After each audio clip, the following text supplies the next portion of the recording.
does disruptive innovation mean to you? We often talk about a quote that's attributed back to Steve Case that innovation without execution is hallucination. So for us, it's a lot about the discipline of actually putting this into practice. The disruptive versus incremental part, I think there's a lot of academic talk about what that could mean if we're really displacing something as compared to just adding something new.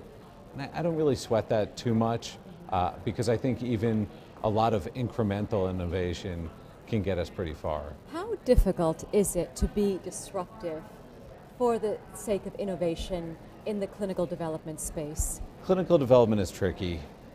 People often point to all the reasons why it's hard. It's heavily regulated, there's a lot of process, there are a lot of different stakeholders, but there are a lot of industries that are complicated and regulated with a lot of different stakeholders. And if I can deposit a check with my mobile phone in the heavily regulated banking and finance industry, that tells me that that's not really a good enough excuse for why it's so hard.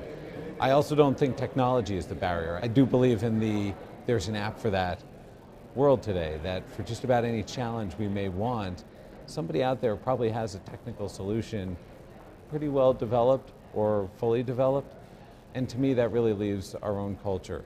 Innovation today, to me, is increasingly more about change management and our ability to actually shift and pivot our organizations to embrace these new opportunities. You keep your eye out for all kinds of innovation. What are you excited about? Technologies or new business models even that can change the way we develop drugs? Just as a general trend, this movement around collaboration is unprecedented. Not just that we have initiatives and consortia, because we've always had those, but the level of engagement in these initiatives is really remarkable. And when my teams engage with peers from other pharma companies today, there's no longer a warm-up period or an acclimation period. They can just sit down and get to work together. The collaboration across companies is really remarkable. I remain very excited about a lot of digital opportunities, social media, mobile, health information technology as three verticals under digital that we continue to monitor and look for new ways to leverage and incorporate in our trials.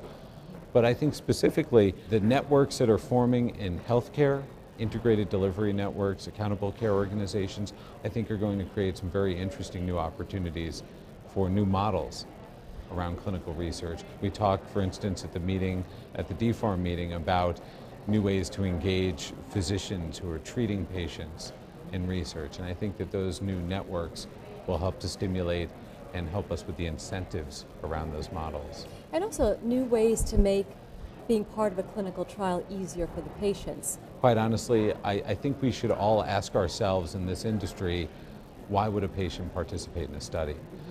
Other than this being an option of last resort and wanting access to an investigational medicine, what are we giving them that makes this worth the time and effort? So I think on the one hand, we have to lower the barriers for participation and make it easier. We see wonderful stories like the Novartis-Walgreens example, the work my team at Pfizer had done in the past around the virtual trial, other ways to make study participation more convenient, more accessible. And we heard Shire talk about the e-consent solutions. Absolutely, to make get them that better process informed. easier for patients. Yes. Absolutely, and other uses of mobile to help patients on that journey throughout their research participation. How other mobile applications that we're seeing at the DPharm meeting to keep patients engaged during their study. One of the things that our teams at Pfizer are very keen on, though, is also this notion of deliverables at study end, that when a trial completes, a patient should get something. And on the one hand, we earlier had done just some simple thank you notes, and it was remarkable just how grateful a patient or a family member was just for a thank you.